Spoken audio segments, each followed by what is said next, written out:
we have to go and save them. There are millions of animals are slaughtering every day in Hong Kong, and no one is helping them. No one is even thinking about helping them. Not even us. We don't think about helping them too.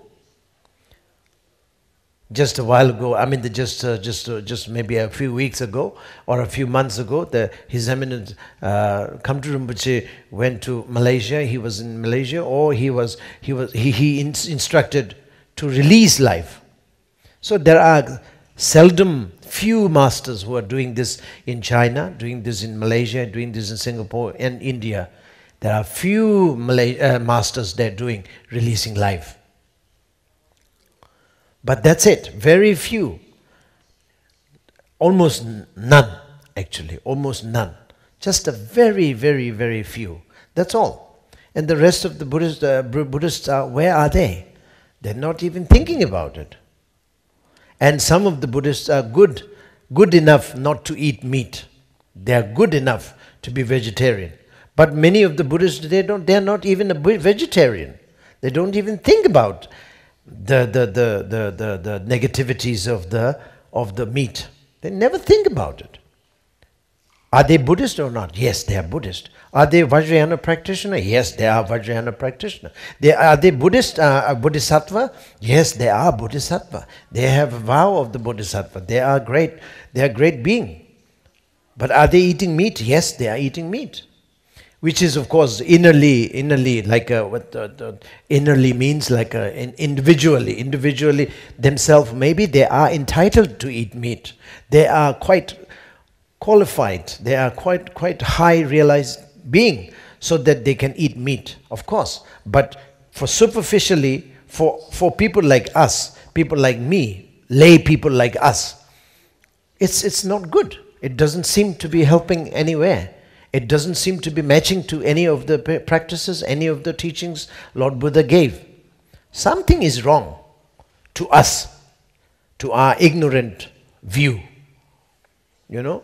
So it's a very sad, overall, it's a very sad. So that is the reason why Sangha need to be putting into the practice, not only just Dhammaru and the bell.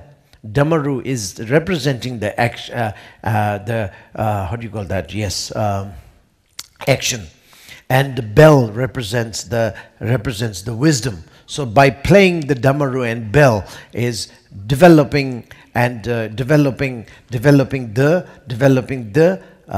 process of the wisdom and the action together simultaneously.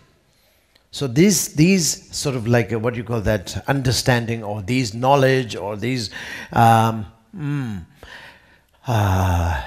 symbolism, you know, these symbolisms that you have to understand what is the symbolize, what that symbolizes what, and what this symbolizes that, and that's sort of what, you know, what is really the symbolic appearances. It's very important to deal with the practice of live to love, you know. So that is, so these two are, now I'm talking too much maybe, and you start to get now confused, but these two are very important to sort of understand and mingle together. That's a very important. Senge Tsewa, you know, Senge represent lion, and Tsewa playing with the lion.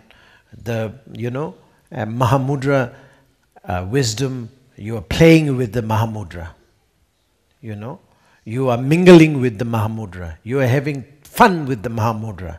Mahamudra is the like a super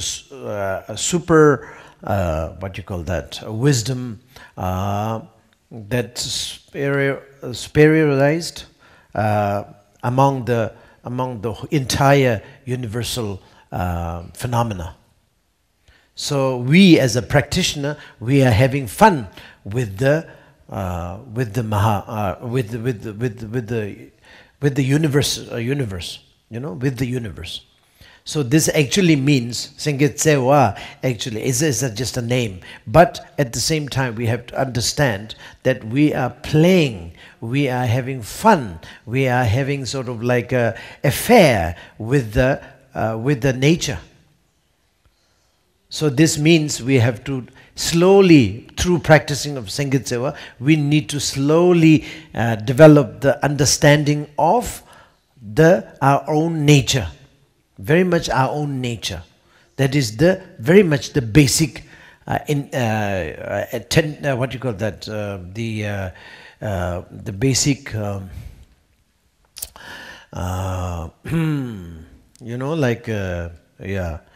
basic, basic status of us, basic nature of us. That's very important. We as a human being, we think like for example, we have a head and we have two legs and two hands and two eyes. That represents the human being. But this is very much externally. We think like, okay, and also we have a saying that we have a kind of a calling as a human being as the one who had two legs, who walk on two legs. So this is kind of a very sort of popular kind of way of saying it, and also it represents, okay, but if you walk on two legs, you are a human being, that sort of thing. But that is very much superficial kind of way of describing and identifying. But at the same time, but the nature, definitely the basic or deep down, what you really have to understand is not that. That is not the way to identify yourself, because yourself is definitely a nature. We are referring to the nature. So the Buddhist way of calling it is the Buddha nature. But non-Buddhist, or maybe we are not really that much of Buddhist, doesn't matter. You don't have to say Buddha nature. You just have to say nature, your nature, my nature, nature. Nature is not, nature of the human being is, or nature of myself, nature of animal, nature of whatever, is the same. The nature is the, the great emptiness. That is Senge, the line. And we want to now play with that nature. Play in the sense we mingle with it, we marry with it, we negotiate, we associate with that. We sort of like a hug, we kiss, we sort of mingle, we marry, we play, we dance together with that nature. So that is what day-to-day life, way of living, we do everything together with it, So it's a fun. You can call it fun from the point of view of Vajrayana, higher tantric level of understanding. It's a fun. We dance together. We sing together. We kiss together. We hug together. We mingle together. So that is what Sengitsewa means. So that is that. We are mingling, we are kissing, we are hugging, we are living together, we are, we are associating together with whom? With the great nature, which is the great emptiness, which is the nature of yourself. That is what deeply you have to identify yourself with. Not the one who walks on two legs is the human being. It's the superficial way of saying it, but actual fact, it's not only the way you identify yourself. You have to be able to identify yourself by nature. That is the thing. That is something you have to understand. You have to develop the understanding. It's not only just a saying. Intellectually, you can develop the understanding, and then you will be a Kempo. You will be the abbot. Very learned abbot, and then you can talk about that for hours and for months and this and that, and he or she is Kempo. In our language, Kempo means abbot. He can talk, he can give lectures for hours and hours non-stop. very much academic, very much punctuate, and he really can talk nonsense. So that is, is abbot. But that doesn't really necessarily mean that he or she is very much realized.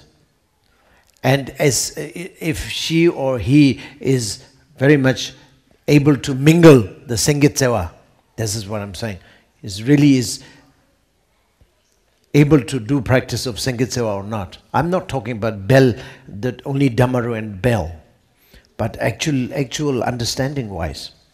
So anyway, that is the very much practice of this thing. And